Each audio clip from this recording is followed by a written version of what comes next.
धरती पर स्वर्ग बहुत पहले की बात है। विजयनगर राज्य के राजा कृष्णदेव राय ने भरी सभा में अपने सभी दरबारियों और उपस्थित लोगों से कहा कि मैंने बचपन में सुना था कि स्वर्ग एक ऐसी जगह है जो कि बहुत सुंदर है। क्या कोई मुझे स्वर्ग दिखा सकता है? जब किसी ने कोई जवाब नहीं दिया तो राजा ने तेनालीराम से पूछा कि क्या तुमको भी नहीं पता कि स्वर्ग कहाँ है? तेनाली ने कहा कि महाराज, मैं आपको स्वर्ग दिखा सकता हूँ, लेकिन उसके लिए मुझे 10,000 सोने के सिक्के और 2 महीने का समय चाहिए। उसकी इस बात पर सभी दरबारी हंसने लगे। राजा ने कहा कि ठीक है, तुमने जो मांगा है वो तुमको मिलेगा। यदि तुम 2 महीने बाद स्वर्ग दिखाने में असमर्थ रहे तो तुमको सजा मिलेगी। तेनाली राजा की बात पर सहमत हो गया और 10,000 सोने के सिक्के लेकर चला गया। इसके बाद 2 महीने पूरे हो गए। राजा बड़े गुस्से में थे कि तेनाली अभी तक नहीं आया, लेकिन तभी तेनाली दरबार में पहुंच गया। राजा ने तेनाली से पूछा कि क्या तुमने स्वर्ग ढूंढ लिया है? तेनाली ने कहा कि जी महाराज, मैंने स्वर्ग ढूंढ लिया है, कल मैं आपको स्वर्ग दिखाने ले चलूंगा।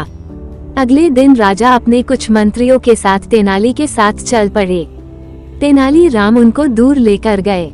कुछ समय बाद एक ऐसी जगह आई जो कि बहुत शांत और अच्छी थी। तेनाली ने कहा कि महाराज, आप यहाँ पर कुछ देर आराम कर लीजिए, इसके बाद हम आगे स्वर्ग के लिए जाएंगे। राजा ने तेनाली की बात मानकर सैनिकों से कहा कि यहाँ पर मेरे आराम की व्यवस्था की जाए।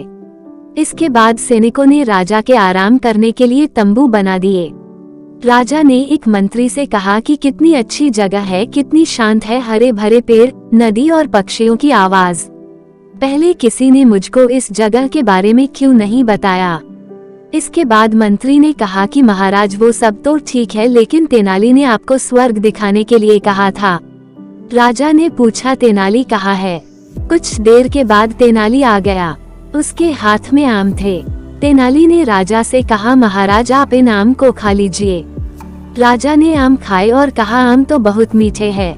राजा ने कहा कि तेनाली, तुम हमको स्वर्ग के लिए कब लेकर जाओगे? तेनाली ने कहा कि महाराज, यह इतनी सुंदर और शांत जगह है जहाँ पर हरे भरे पेड़ पौधे हैं, नदी है, पक्षी है और इन मीठे आम के पेड़ है। ये जगह स्वर्ग से भी अच्छी है। स्वर्ग तो हमने देखा भी नहीं है। राजा तेनाली की बात पर सहमत हो गए और कहा, लेकिन तेनाली, तुमने उन 10,000 सोने के सिक्कों का क्या किया? तेनाली ने कहा कि महाराज, मैंने उनसे बीज और पौधे खरीदे हैं जो कि हम पूरे विजयनगर में लगाकर विजयनगर के सभी लोगों को स्वर्ग का एहसास करा सकते हैं।